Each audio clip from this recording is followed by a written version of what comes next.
आजची रेसिपी आपण अवश्य पहा, करून देखील बघा।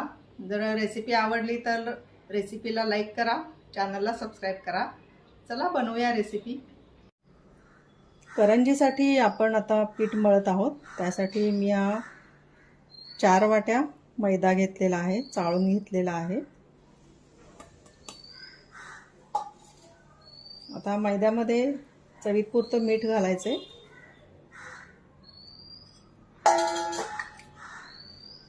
आणि या कणकीमध्ये देखील थोडीशी साखर घालायची आहे। ही पहा, मी एकदम थोडी साखर घेतलेली आहे बारीक करून मिक्सरमध्ये, कारण वरच्या कवर पण थोडंसं गोड असेल तर अजून टेस्टी लागतात करंजा। तर ही साखर आपण घालणार आहोत, यामध्ये थोडीशी घालायची। त्याचबरोबर आपण सारणमध्ये वेलची पूड घालणार आहोत, परंतु या कणकीमध्ये देखील आपण थोडीशी वेलची पूड घालायची आहे। आपण यामध्ये तेल घालणार आहोत। तेल कच्चंच तेल मी घालणार आहे, कारण माझी करंजीची पद्धत वेगळी आहे। आपण यामध्ये रवा घातलेला नाही आहे, फक्त मैद्याच्या करंज्या करणार आहोत आणि त्यासाठी मी तेल घेते। तेल किती लागणार सांगत नाही, कारण अशी मूठ वळेपर्यंत आपण तेल घालणार आहोत। तर आपण थोडं थोडं तेल घालूया। नेहमीप्रमाणेच मैद्याला पूर्ण ते तेल चोळून घ्यायचं आहे।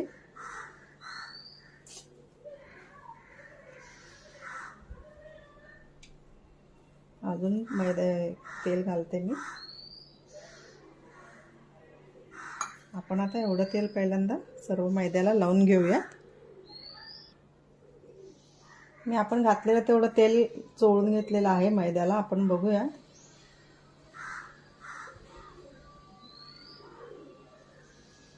हे पहा, अजून म्हणावं तेवढं होत नाही आहे, मूठ वळत नाही आहे।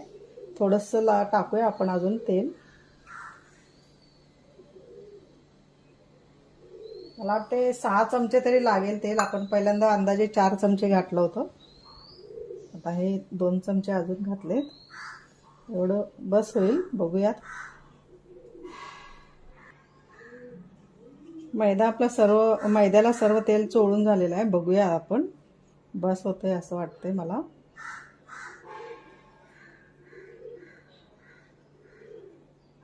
हे पहा, म्हणजे चांगली मूठ वळते। आता आपण बस करायचं, तेल घालायचं।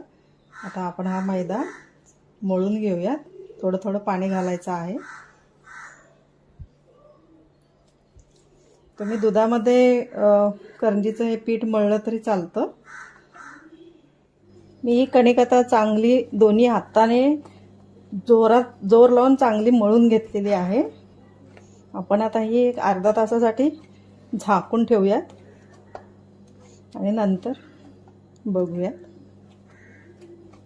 हे पहा, घट्ट कणिक ही भिजवली पाहिजे, कारण जर तुमची कणिक पातळ झाली तर करंज्या म्हणजे अशा लातिंब्याला तुटून त्या भरायला तळायला त्रास होतो। त्यामुळे ही अशी, हे पहा, ही अशी घट्ट कणिक करून घ्यायची आहे। ती थोड्या वेळानंतर मऊ होते परत, त्यामुळे सुरुवातीलाच ही घट्ट करायची। आपण आता ही झाकून ठेवूया कणिक। आपण आता करंजीचं सारण कसं करते ते बघूयात।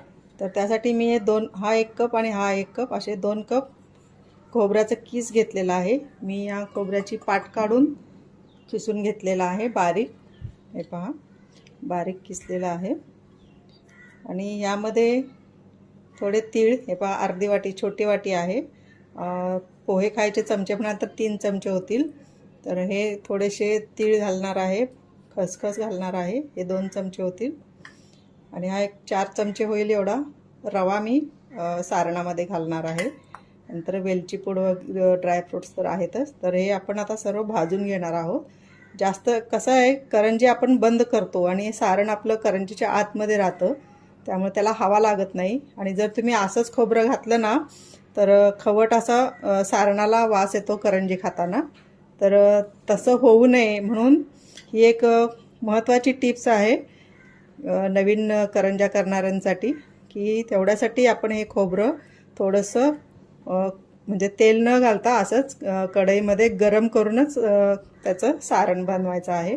चला मग आपण खोबरं आणि तीळ खसखस वगैरे भाजून घेऊयात. आपण पहिल्यांदा खसखस भाजून घेऊयात. तुम्ही खसखस ही तुपामध्ये भाजली तरी चालेल, पण मी ड्रायच भाजून घेते, कारण मिक्सरमध्ये बारीक करताना देखील याचं तेल सुटतं खसखसचं, तिळाचं वगैरे. त्यामुळे मी ड्राय भाजून घेणार आहे.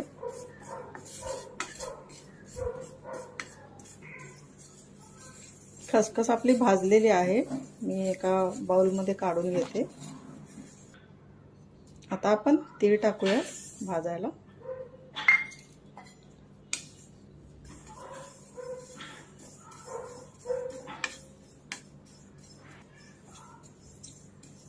तीळ देखील आपले भाजलेले आहेत. पहा, चटचट आवाज येतो आहे.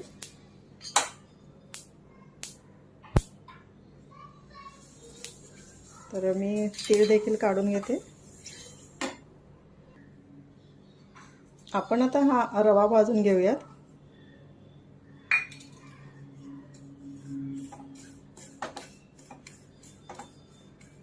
रवा भाजताना आपण एक अगदी अर्धा चमचा तूप घालणार आहोत. हे पहा, थोडंसं मी तूप घालणार आहे, बस.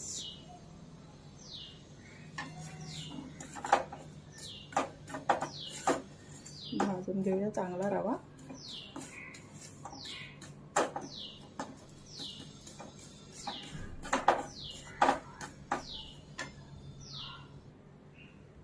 रवा देखील आपला भाजलेला आहे. कलर पहा चेंज झालेला आहे रव्याचा.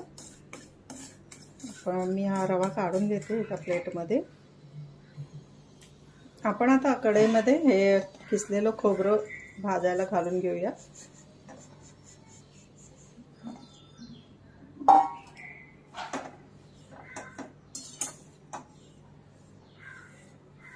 जास्त लाल होऊन द्यायचं नाही, जस्ट आपण हे गरम करायचं आहे.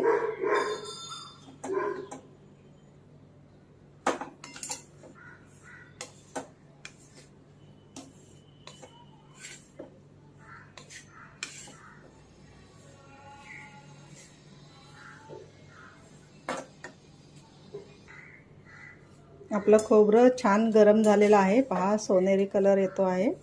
तर आपण गॅस बंद करूया. आता आपलं सर्व पदार्थ म्हणजे तीळ खसखस वगैरे पण भाजून झालेला आहे. तर आता मी गॅस बंद केलेला आहे. अशा प्रकारे एवढंच भाजायचं आहे खोबरं, जास्त भाजायचं नाही. आणि मी आता हे परातीमध्ये थंड होण्यासाठी काढून ठेवणार आहे. परातीमध्ये खोबरं आता थंड होण्यासाठी काढूयात.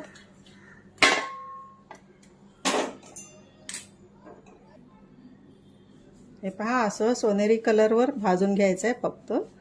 आणि आता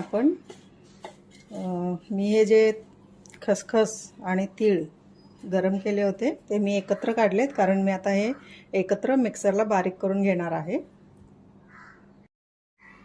मी हे तीळ आणि खसखस मिक्सरमध्ये बारीक करण्यासाठी घेतलेलं आहे. त्याचबरोबर आपण हे जे खोबरं किसताना थोडे मोठे मोठे तुकडे मध्ये मध्ये राहून जातात, खोबरं संपत आल्यानंतर किंवा वगैरे. तर हे तसे माझे हे तुकडे राहिलेले आहेत, ते देखील मी हे भाजून घेतलेले आहेत, कारण खराब होऊ नये आपलं सारण लवकर. हे सुद्धा मी भाजून घेतलेले आहेत. तर आता ह्या तीळ आणि खसखस बरोबर मी हे तुकडे खोबऱ्याचे बारीक करून घेणार आहे. आपण आता याच कढईमध्ये थोडंसं तूप घालते मी आणि ड्रायफ्रूट्स भाजून घेऊयात. मी बदाम कापून घेतलेले आहेत. हे काजू कापून घेतलेले आहेत. फक्त गरम करायचं आहे आपण.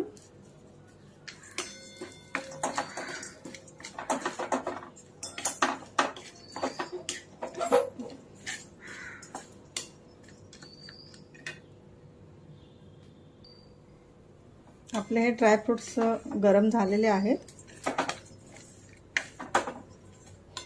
तुम्ही किशमिश घालणार असाल तरी घालू शकता, परंतु अगदी शेवटी टाकायचे. यामध्ये आपण हे टाकणार आहोत काय किशमिश. आणि आपण गॅस बंद करते मी आता. आणि आहे या गरम तव्यावरती ते चांगले रोस्ट होतील कढईमध्ये. ह्या कढई लोखंडाची आहे त्यामुळे बराच वेळ ती गरम राहते आणि चांगले रोस्ट होतील आपले ड्रायफ्रूट्स. तर मी गॅस बंद केलेला आहे. आपण यामध्येच ठेवूयात ड्रायफ्रूट्स. आपण आता सारण हे मिसळूयात. त्यामध्ये साखर, वेलची पूड, हे सर्व जे साहित्य आपण भाजून घेतलेलं आहे, रवा, ड्रायफ्रूट्स वगैरे, ते सगळं आपण यामध्ये टाकून घेऊया.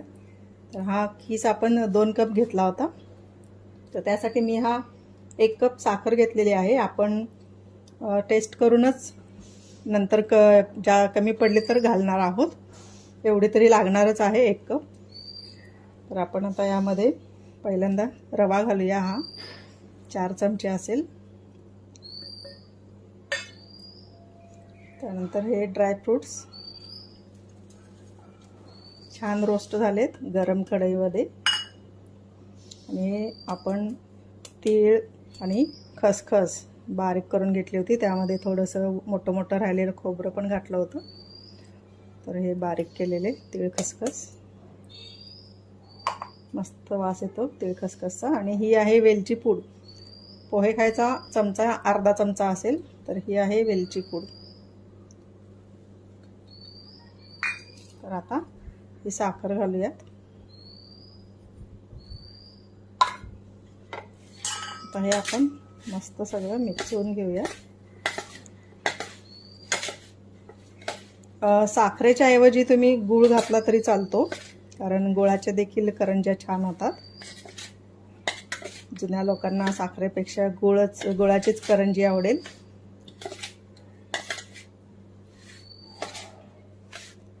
तर आपण आता हे सर्व मिक्स केलेलं आहे. यामध्ये थोडंसं आपण चिमूटभर मीठ देखील घालायचं आहे.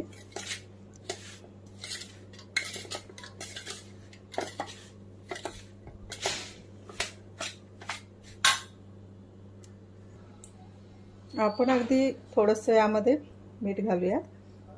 बघा 2 चिमूट.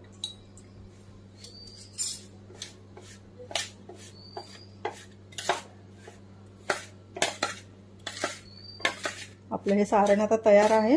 आपण करंज्या लाटायला घेऊया. आपण बघूयात आता पीठ छान रेस्ट झालेलं आहे. तर आपण आता यातलं थोडं पीठ घेऊन चेचणार आहोत, कारण चेचल्यामुळे मऊ पण होतं पीठ आणि करंजीला चांगले फोड वगैरे येतात. आपण अर्ध घेऊन ते चेचूया.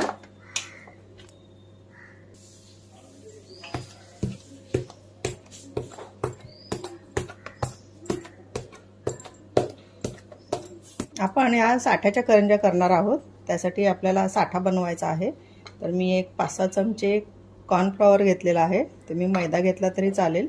आणि यामध्ये थोडं पातळ होईपर्यंत मी तूप घालणार आहे. तुपाच्या ऐवजी तुम्ही तेलही घालू शकता किंवा वनस्पती तूपही घालू शकता.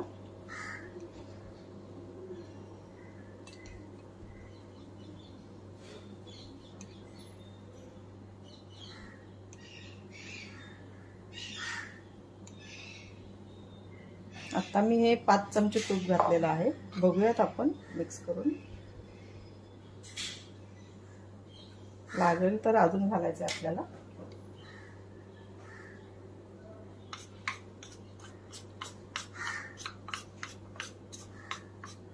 चांगलं फेटून घ्यायचं आहे.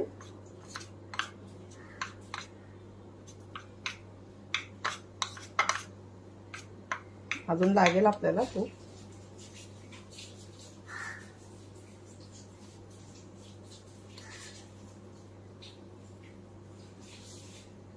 तुम्ही अर्ध तूप अर्ध तेल घातलं तरी चालेल, काही प्रॉब्लेम नाही.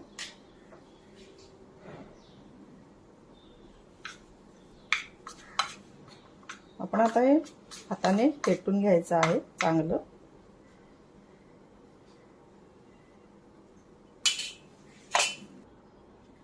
हे पहा, असं सर्व एकत्र फेटून घ्यायचं चांगलं. मी आणखीन 1 चमचा घातलेला आहे यामध्ये तूप. असं चांगलं बोटाने फेटून घ्यायचं आणि चपातीला लावण्याइतपत पातळ करायचं. जास्त पण पातळ नाही आणि घट्ट पण नाही करायचं. आपण साठ्याच्या करंज्या करतो तर त्यासाठी एकावर एक चपात्या ठेवायला लागतात आणि त्या 2 चपात्यांच्या मध्ये आपण हा साठा लावणार आहे. तर हा साठा आपला आता तयार आहे. आपण करंजी करायला घेऊयात.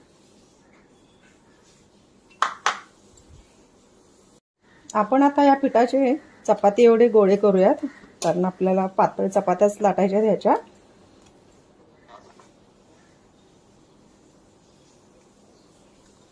घट्टच मळायचं म्हणजे लाटताना त्रास होत नाही. पण अजून छोट्या करूया.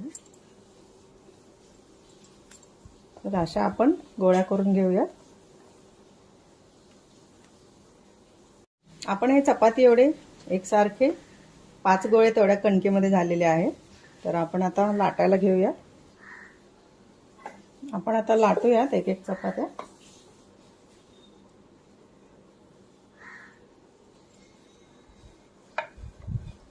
हा मैदा असल्या कारणाने आपण जशी ती चपाती लाटू तशी ती आकसत जाते, छोटी होते. त्यामुळे मोठी लाटायची आणि पातळ लाटायची चपाती.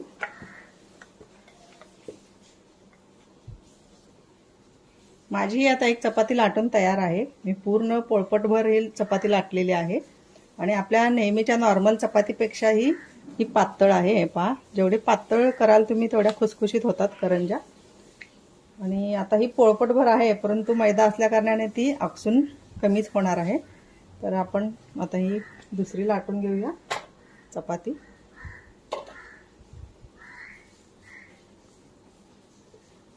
अशा प्रकारे आपण सर्व चपात्या लाटून घेऊया.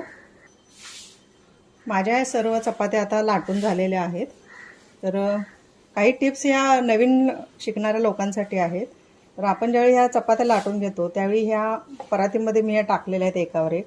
तर एकावर एक टाकण्या अगोदर आपण चपातीला पूर्ण मैदा लावून घ्यायचा आहे पाठीपुढे आणि नंतर याच्यावर टाकायच्या, म्हणजे त्या एकमेकांना चिकटत नाहीत. तर आता ही आपण लाटून घेतलेली आहे. आपण याच्यावरती हा साठा लावूया. साठ्याचं प्रमाण कसं, एका चपातीला कमीत कमी 1 चमचा तरी लागतो. पण तरीसुद्धा डिपेंड राहतं की तुम्ही चपाती किती मोठी लाटताय आणि साठा किती लावताय. मी जे सांगते पातळ लेअर लावायचा, त्यासाठी नॉर्मल चपातीसाठी 1 चमचा लागतो. आता आपण ही मोठी लाटलेली आहे, जास्तही लागू शकतो. तर आपण हा आता सगळा स्प्रेड करायचा आहे, एकदम पातळ लेअर द्यायचं आहे.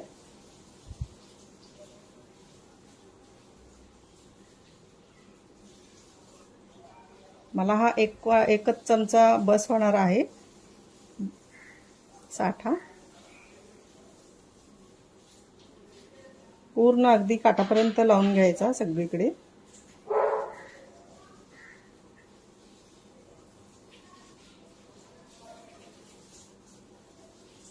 चांगला ग्रीस झालेला आहे आता सगळीकडे. आपण याच्यावरती आता दुसरी चपाती ठेवायची आहे.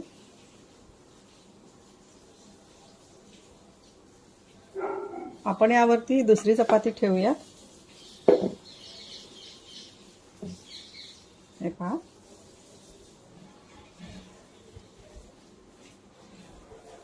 हे पहा किती कमी झालेली आहे. ही आपली पोळपाटावरची चपाती आहे तेवढीच आहे, कारण मी ती उचलली नाही.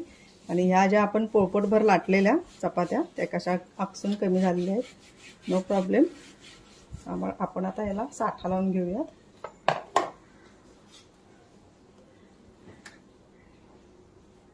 जे नवीन आहेत त्यांना असा प्रश्न पडला असेल की इतक्या चपात्या आवश्यक आहेत का, 5-5 चपात्या.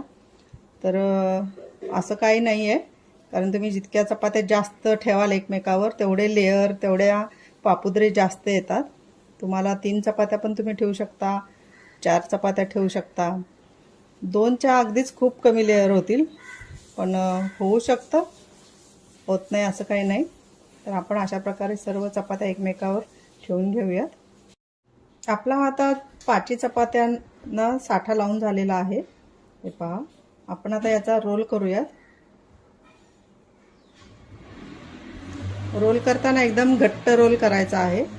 तुम्ही थोडं पण लूज केला तर आतमध्ये हवा शिरते आणि मग असा एकदम मिळमिळीत होतो रोल.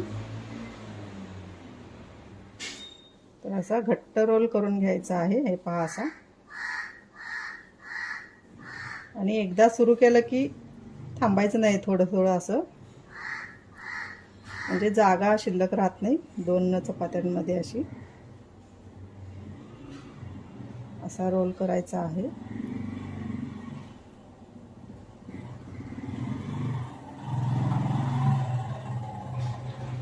हा आपला रोल झालेला आहे. आपला हा रोल तयार आहे. आपण आता गोळ्या कट करूयात.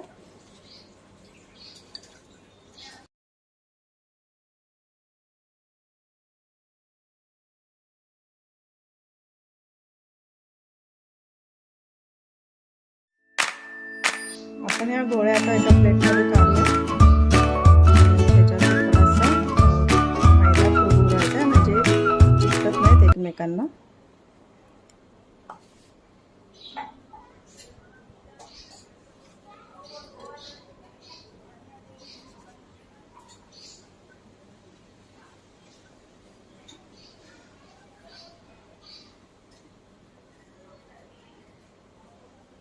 आपण आता लाटूयात. क्लोजअप मध्ये बघूयात कशा लाटायच्या आणि कसा गोळा ठेवायचा. हे पहा, हे आपण गोळा करून घेतलेला आहे, कापून घेतलेला आहे. तर मी आता मैद्यामध्ये हा गोळा बुडवते. हे पहा, इकडे लेयर आहे इकडे. तर मी हा गोळा असा ठेवलेला आहे आणि असा दाबायचा आहे, वरून प्रेस करायचा आहे आणि आपण असाच लाटायचा आहे. हे पहा, एवढं लाटल्यानंतर हे पहा कसे लेयर आहे. हे लेयर आपले करंजीच्या दोन्ही साईडला येणार आहेत. त्यामुळं हे असं ठेवून लाटत राहायचं आहे. हलक्या हाताने लाटायचं आहे म्हणजे लेयर तेलामध्ये सुटतात लगेच. हे पहा असं. आणि साईड इकडे तिकडे नाही करायचे, आपण ह्या एकाच दिशेने लाटायच्या आहेत. पहा असं. आपण आता ही करंजी भरूया.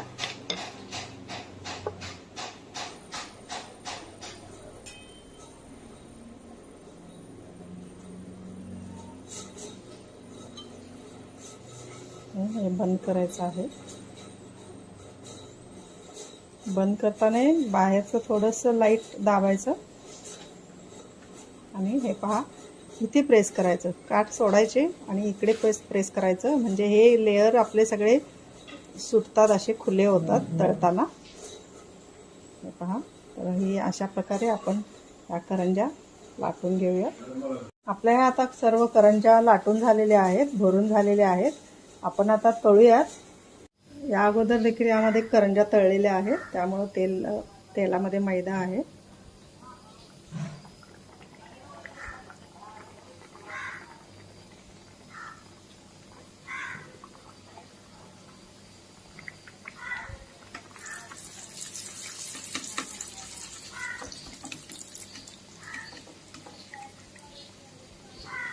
थोडं तेल उडवायचं आहे करंजीवर. हे पहा कसे लेयर सुटलेले आहेत. साठ्याच्या करंज्या वेगळ्या पद्धतीने केलेल्या आहेत. आपल्या करंज्या तळलेल्या आहेत, आपण काढूयात.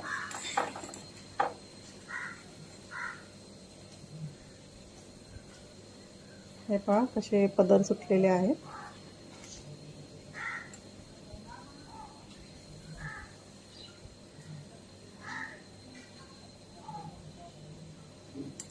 अशा प्रकारे आपण सर्व करंज्या आता तळून घेऊया.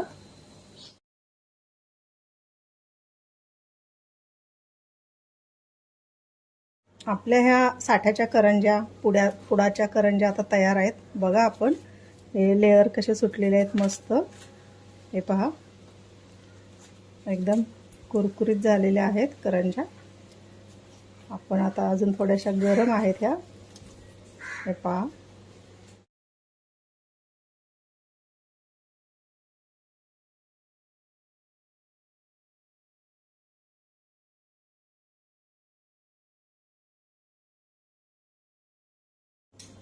आपण आता बघूया कशा खुसखुशीत झालेल्या आहेत. हे पहा मस्त पदर आलेले आहेत.